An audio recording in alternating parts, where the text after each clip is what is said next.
O senador Flávio Bolsonaro visitou, na manhã desta terça-feira, o pai, o ex-presidente Jair Bolsonaro, na Superintendência da Polícia Federal em Brasília. Em conversa com jornalistas depois do encontro, Flávio relatou que o ex-chefe do executivo enfrenta dificuldades para o repouso devido ao ruído constante gerado pelo sistema de ar-condicionado central do edifício, que fica próximo à sala de Estado-Maior, onde o ex-presidente está detido. Porque estão fazendo com ele que é uma tortura. Na hora que eu estava saindo, ele ainda me alertou. Eu falei, esse barulho aqui do ar-condicionado que você ouve no seu quarto, um barulho forte de ar-condicionado. Ele falou, Flávio, se fosse esse, o barulho estava bom, é muito mais forte do que esse. Então a sala onde a gente conversa, quando você sai para se dirigir aqui para a parte de fora, dá para ouvir bem o som do ar-condicionado muito alto. Ele está sendo torturado psicologicamente, sendo obrigado a ficar 12 horas por dia dormindo com um barulho desse no seu ouvido. Isso não existe, isso é uma tortura que tem que mudar. Então, os advogados estão trabalhando aí nessa parte para que ele possa ir para aquele lugar onde a lei determina que pessoas na condição dele têm que ir, que é uma domiciliar humanitária. Hora de receber primeiro aqui no nosso telão a jornalista Berenice Leite, nossa analista de política nessa manhã. Bom dia, Berenice. Seja muito bem-vinda. Sempre muito bom tê-la conosco. Bom dia, Daniel. Bom dia para toda a nossa audiência. Vamos lá, então, né? Muitos assuntos para comentar no dia de hoje. A começar por esse, Berenice, porque na semana passada, os advogados de Bolsonaro apresentaram algumas solicitações, como a entrada do ex-presidente naquele programa de redução de pena pela leitura, também pediram o acesso a uma Smart TV, assistência religiosa de um pastor, enfim. Nenhum desses pedidos ainda foi respondido até o momento. Já no caso do ar-condicionado, a PF respondeu que só vai ser possível reduzir esse barulho, Berenice, você que nos acompanha, mediante obras que, na avaliação da PF, atrapalhariam o funcionamento da unidade. Aí eu vou trazer um outro ponto aqui antes de te ouvir. Por fim, a PF entregou tampões de ouvido para Bolsonaro lidar com o ruído. Foi a forma que eles encontraram de solucionar, a priori, esse momento. Quem confirmou essa informação foi o outro filho de Jair Bolsonaro, o ex-vereador carioca Carlos Bolsonaro, conforme a gente exibiu aí na reportagem disponível no nosso site revistaoeste.com. Berenice. Pois é, esse tipo de atitude só reforça a tese de que eles não têm a intenção de conceder o benefício de uma prisão domiciliar ao ex-presidente Jair Bolsonaro, mas, já que se trata de um barulho torturante, é o mínimo que eles podem fazer, né? Pelo menos isso. E a gente não está aqui normalizando a situação em que o ex-presidente Jair Bolsonaro se encontra, né? O Flávio ontem, quando saiu ali após visitar o pai dele, né? São apenas 30 minutos cravados que a família tem para conversar com o ex-presidente Jair Bolsonaro, ele usou a palavra tortura por diversas vezes, né? Ontem ainda conversei com alguns médicos, Daniel, que falam também sobre essa técnica, né, que passa a ser até uma técnica utilizada ainda lá na década de 20, né, na época dos soviéticos, e que esse barulho sonoro, né, essa perturbação que causa psicologicamente falando, é uma técnica usada para torturar presos políticos. E, como eu disse, uma técnica antiga, lá na década de 20, já muito utilizada. E é isso que o ex-presidente Jair Bolsonaro vem enfrentando nesse momento. Queria também lembrar que a mobilização em frente à Superintendência da Polícia Federal dos apoiadores do ex-presidente continua e vem ganhando volume tímido a cada dia que passa. Ontem, inclusive, o senador Magno Malta, né, ele convocou ali os apoiadores para fazer uma vigília, né, uma vigília de 21 dias em oração pelo ex-presidente Jair Bolsonaro. E essas orações, né, segundo o próprio senador, que é um aliado de primeira hora de Jair Bolsonaro, não só para pedir pela saúde dele, que a cada dia que passa piora ali dentro da superintendência, diante dessa falta de assistência médica, né, diante da falta de cuidados. Vamos lembrar aqui que no dia que ele caiu, né, que foi na semana passada, que ele teve essa queda, até hoje ainda não foi esclarecido o horário em que a porta foi aberta, sabendo que o ex-presidente tem horário para tomar remédio, né, às 8 da manhã é o horário especificado para abrir ali e ele tomar já os primeiros remédios, são vários que ele toma. E isso não aconteceu. Né? O que se sabe é que não foi no horário correto que a porta foi aberta. Ele foi encontrado ali já depois de ter sofrido a queda, por volta de 8h40, assuntos que ficaram ali na semana passada. Olha, isso tem que ser investigado. E aí, estão investigando? É importante saber o que aconteceu com o ex-presidente Bolsonaro no dia dessa queda.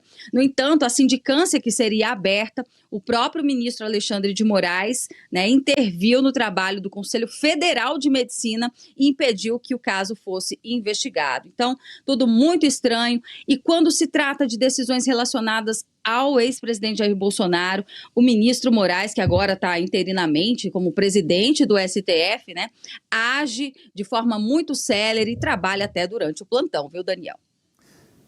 Berenice, eu vou trazer mais um ponto aqui para a nossa conversa, para ouvir você e a Guta Pini, que se junta a nós aqui no Jornal da Oeste, primeira edição, que é o seguinte: o senador Flávio Bolsonaro também falou sobre as eleições deste ano, nessa conversa aí com os jornalistas ontem pela manhã em Brasília. O pré-candidato à presidência pediu que o governador de São Paulo, Tarcísio de Freitas, não seja pressionado a apoiá-lo. Apesar de Tarcísio já ter declarado apoio, aliados querem que o governador paulista seja menos discreto, vamos dizer assim, nas manifestações públicas de apoio ao senador.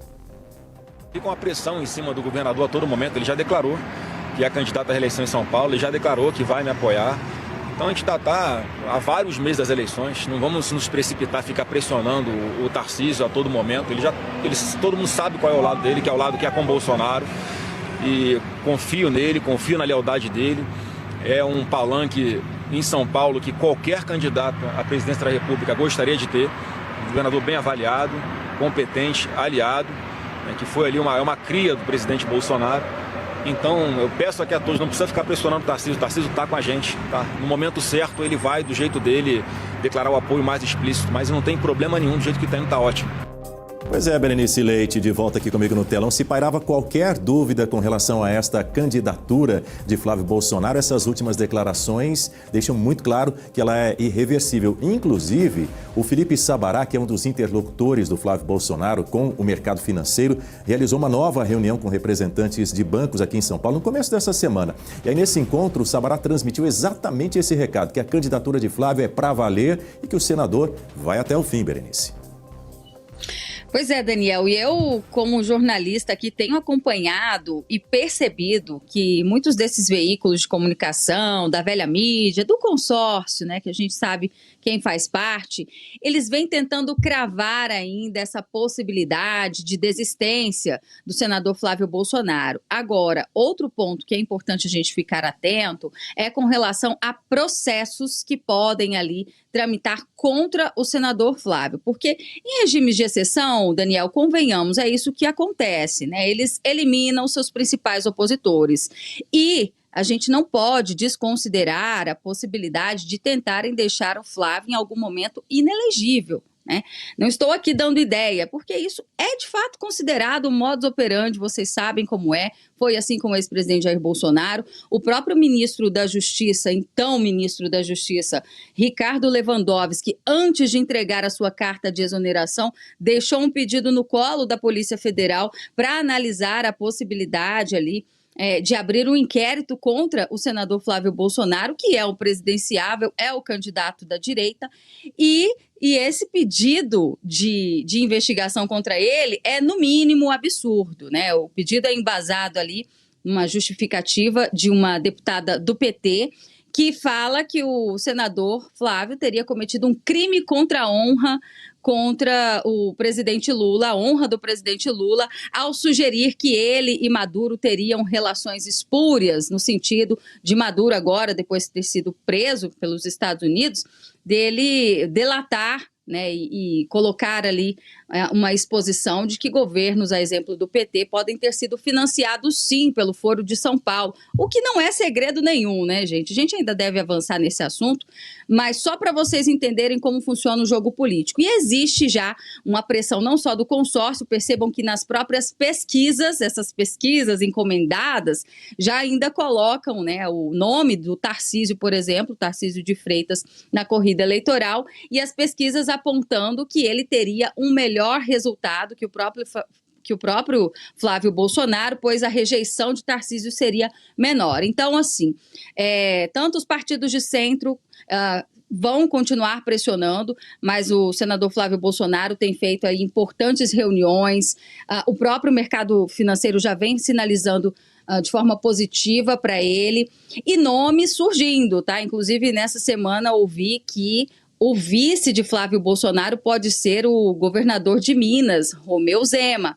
Então, assim, né, enquanto uns trabalham para tentar derrubar o nome dele, outros partidos de centro já buscam ali fazer parte dessa chapa. Daniel.